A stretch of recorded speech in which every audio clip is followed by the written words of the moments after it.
My fellow Americans, Thanksgiving is a special time in America, a time to reflect on what the year has brought, to think about what lies ahead. You know, our first National Day of Thanksgiving, authorized by the Continental Congress, took place on December 18th, 1777. It was celebrated by General George Washington and his troops at Gulf Mills on the way to Valley Forge.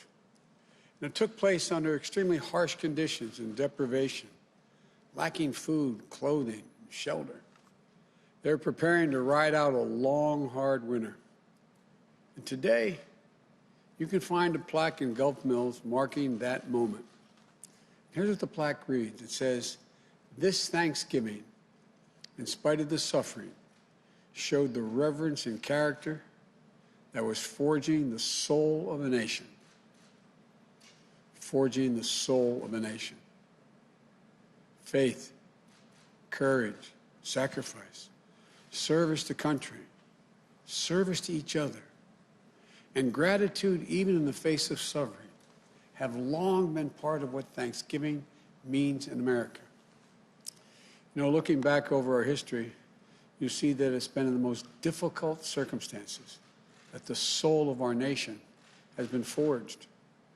And now we find ourselves again facing a long, hard winter. We fought a nearly year-long battle with a virus that has devastated this nation. It's brought us pain and loss and frustration.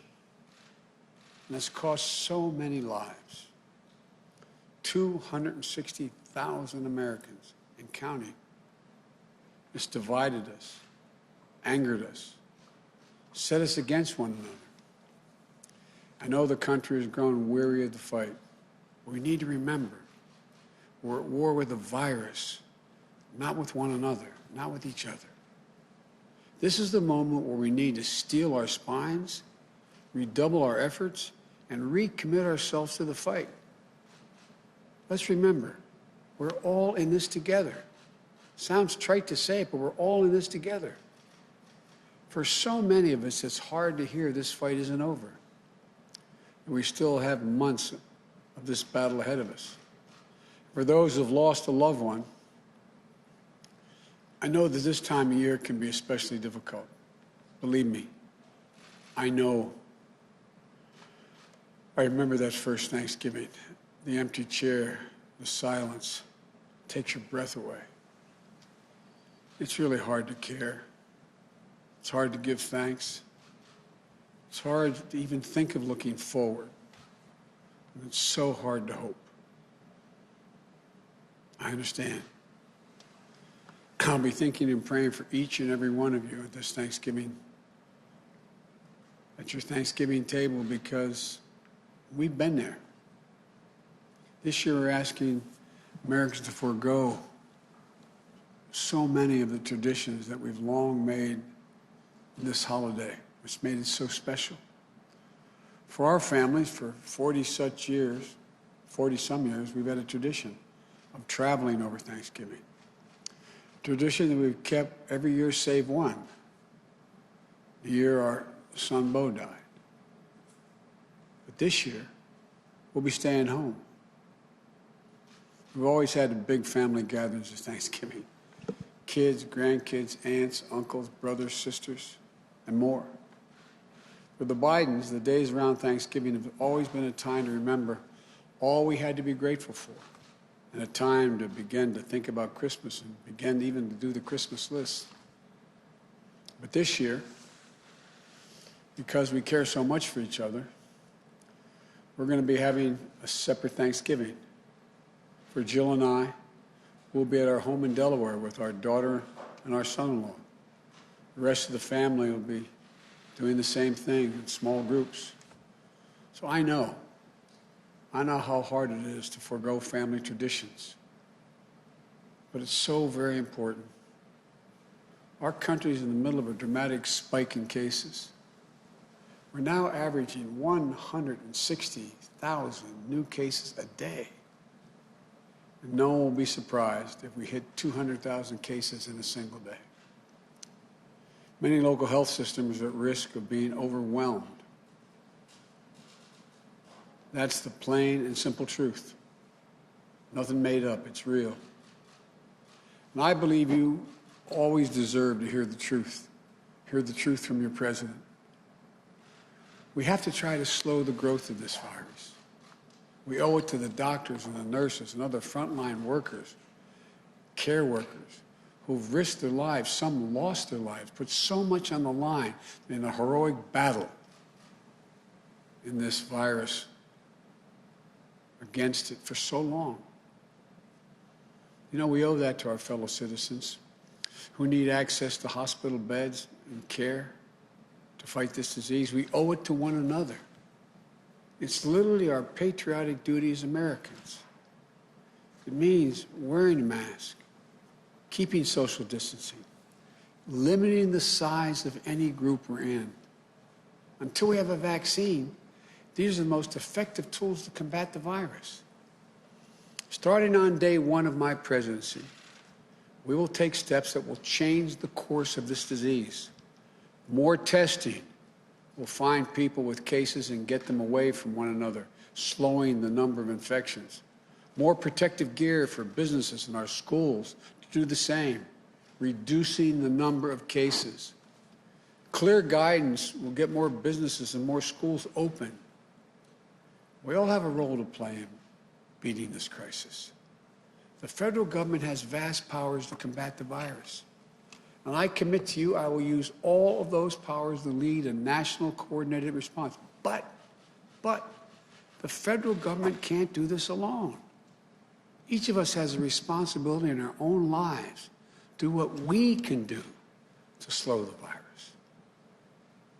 Every decision we make matters. Every decision we make can save lives. None of these steps we're asking people to take are political statements. Every one of them is based on science, real science. Now, the good news is there has been significant record-breaking progress made recently in developing a vaccine. And several of these vaccines look extraordinarily effective. And it happens that we're on track for the first immunization to begin by late December, early January. Then we'll need to put in place a distribution plan to get the entire country immunized as soon as possible, which we will do, but it's going to take time.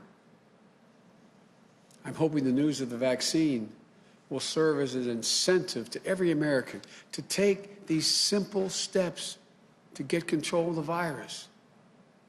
There's real hope, tangible hope. So hang on. Don't let yourself surrender to the fatigue, which I understand it is real fatigue. I know we can and we will beat this virus. America's not going to lose this war. We'll get our lives back. Life is going to return to normal, I promise you. This will happen. This will not last forever.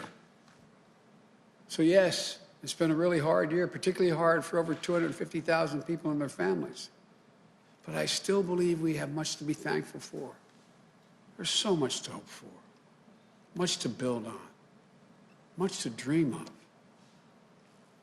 Here's the America I see, and I believe it's the America you see as well. America that faces facts, an America that overcomes challenges, an America where we seek justice and equality for all people, an America that holds fast to the conviction that out of pain comes possibility, out of frustration comes progress, and out of division, unity. You all know in our finest hours, that's who we've always been, and that's who we shall be again. For I believe that this grim season of division, demonization, is going to give way to a year of light and of unity. Why do I think so? Because America is a nation not of adversaries, but of neighbors. Not of limitations, but of possibilities. Not of dreams deferred, but of dreams realized. I've said many times that this is a great country We are a good people. This is the United States of America. And there's never been anything we've been unable to do when we've done it together. Think of what we come through as a nation. How many things we've come through? Centuries of human enslavement, cataclysmic civil war, exclusion of women from the battle box, world wars, Jim Crow, the long twilight struggle against Soviet tyranny that could have ended not in the fall of the Berlin Wall, but in nuclear Armageddon. Look, I'm not naive. I know that history is just that, history. But to know what came before, what's come before, what's happened before, can help arm us against despair. Knowing that previous generations got through the same universal human challenges that we face. The tension between selfishness and generosity, between fear and hope, between division and unity. And what was it that brought the reality of America into closer alignment with the promise of reality, justice, and prosperity? Sounds corny, but it was love, plain and simple. Love of country. Love of one another. We don't talk much about love in our politics. The political arena is too loud, too angry, too heated. To love our neighbor as ourselves is a radical act. It is what we're called to do. We must try. For only in trying, only in listening, only in seeing ourselves as bound together in what Dr. King called the mutual garment of destiny, can we rise above divisions and truly heal. Look, we all know America's never been perfect, but we've always tried to fulfill the aspiration of the Declaration of Independence, that all people are created equal, created in the image of God, and that we've always sought to form a more perfect union. What should we give thanks for this season? Well, first, let's be thankful for democracy itself. In this last election, the one that just took place, we've seen record numbers of Americans exercise their most sacred right, that of the vote, to register their will at the ballot box. Think about that. In the middle of a pandemic, more people voted this year than have ever voted in the history of the United States of America. Over 150 million people cast a ballot. Simply extraordinary. Many of them waiting in line 5, 6, 7, 8 hours to vote. If you want to know what beats deep in the heart of America, it's this: democracy. The right to determine our lives, our government, and our leaders. The right to be heard. Our democracy was tested this year. And what we learned is this: the people of this nation are up to the task. In America, we have full and fair and free elections. And then we honor the results. The people of this nation and the laws of the land won't stand for anything else. Through the vote, the noblest instrument of nonviolent protest ever conceived, we remained anew and were reminded anew that progress is possible, that we the people have the power to change what Jefferson called the course of human events. And with our hearts and our hands and our voices, today we can be better than yesterday. And tomorrow we can be still better than that day.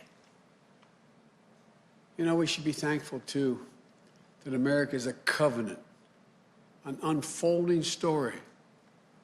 That we have what we need to create prosperity, opportunity, and justice.